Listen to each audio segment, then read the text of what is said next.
That video causing outrage this morning. It appears to show riot police in Maryland wailing on a student who's done nothing more than celebrate a basketball victory. Even more shocking.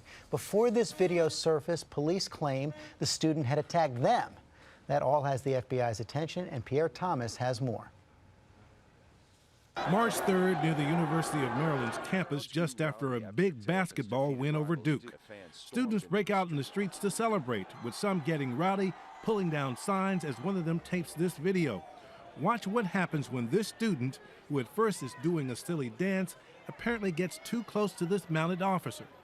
Police pounce, slamming the student against the wall.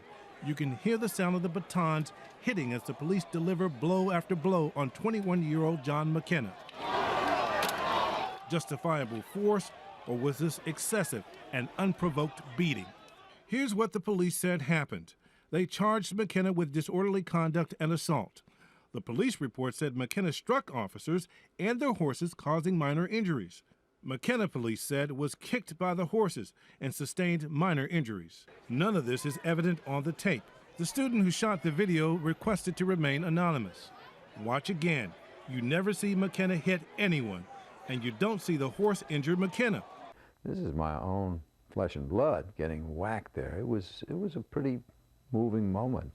On Monday, charges against McKenna were dropped, and there are a lot of questions about what happened right here at this spot. Were McKenna's civil rights violated, and did police file a false report?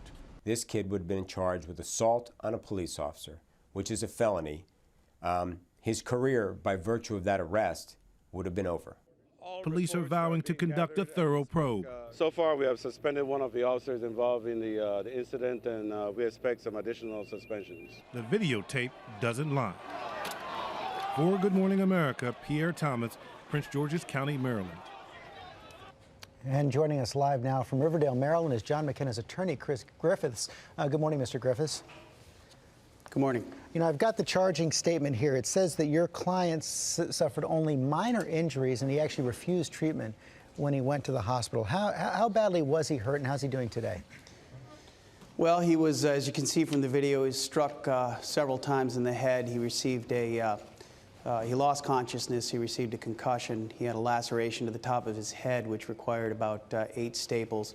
He had contusions, primarily on his forearm, that appeared to be, defensive type wounds where he's covering his head from the blows. And so those are the injuries he sustained. He's a young strong man, and he's recovering from the physical injuries, but obviously there was quite a bit of emotional distress that he suffered as a result of the incident. I would imagine, and there's so many contradictions between what that tape shows and what is in the charging document. The charging document also says that your client struck the officers and their horses. So how do you explain the gap between what's in that charging document and what's being shown on this tape? Well, it's clear the charging document is nothing more than a cover for the officer's misconduct. You have to understand that by, first of all, charging him, they are able to justify any injuries. The way in which the charging document was written up was designed specifically to avoid their having to prepare additional reports, which would have further exposed the acts of the officers. And so it's clear that that document was designed to cover up the misconduct. But the Prince George's County Police spokesman, Major Andy Ellis, said he agrees that the charging document isn't supported by the video, but he says it's not a cover-up, it's a miscommunication. That's an interesting spin on it. You know, the charging document is prepared under penalties of perjury.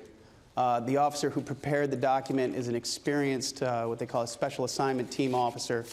He's been involved in many arrests, and he knows the gravity of what it is he prepared.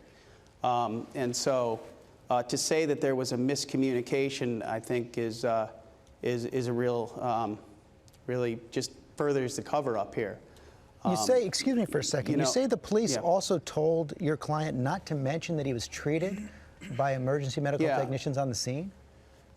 Absolutely. Again, in the event that an individual is actually struck by an officer, there are certain reports that have to be prepared, which creates a paper trail by which people can be held accountable.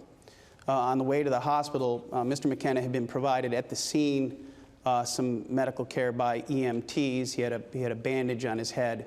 On the way to the hospital, the officers, on the way to the jail, the officers removed the bandage from his head and told him, look, if you want to go home tonight, don't complain about your injuries. If we have to take you to the hospital, you're going to spend the weekend in jail. And when he got to the jail saw that he was bleeding, saw that he needed medical treatment, and under their guidelines, had the officers take him to the hospital.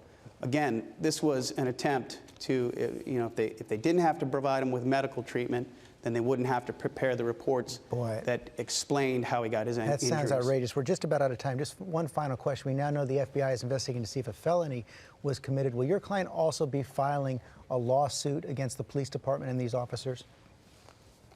Yeah, he really has no control over whether a prosecution occurs or these people are put in jail. But the one thing he can control is try to get some measure of justice through a civil suit. And he intends to do that within the next few weeks. Okay, thank you very much for your time this morning. Thank you, sir.